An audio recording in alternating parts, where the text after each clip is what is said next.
Canggihnya teknologi gadget bagi siswa sekolah terkadang menjadikan siswa melakukan kegiatan negatif dan mengabaikan kegiatan akademik.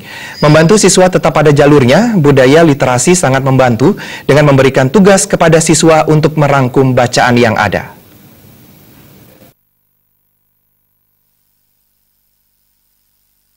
Akademisi Profesor Nyoman Kardana mengatakan, 1 bulan merupakan waktu yang sangat lama saat liburan panjang. Dan dipastikan para siswa hanya memanfaatkan gadget mengisi waktu luang.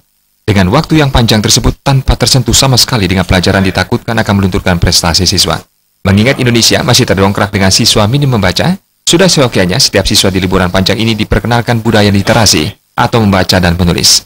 Seperti dicontohkan, siswa wajib membaca 2 atau 3 buku bacaan dan harus membuat kesimpulan atas isi buku bacaan tersebut ditulis tangan sendiri. Pada saatnya hari sekolah tiba, hasil kesimpulan tersebut dikumpulkan sehingga peluang siswa melakukan kegiatan atau perilaku negatif pada liburan panjang akan sangat minim.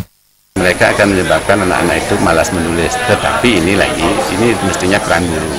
Jadi guru mestinya tetap harus memberikan pekerjaan rumah atau tugas-tugas yang memang mengajarkan dan melatih mereka untuk menulis. Itu saja sebenarnya. Tentunya harus tetap dilakukan. Ya, harus diberikan cara menulis, karena menulis itu kan skill.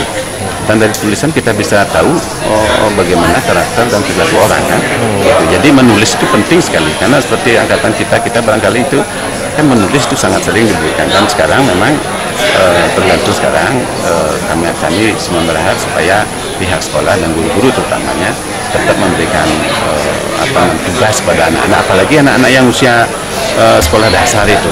Profesor Kardana menambahkan, budaya literasi ini wajib agar tidak ada peluang siswa melalaikan tugas dan dengan langkah ini mampu membiasakan diri untuk membaca. Joka Andika, Bali TV.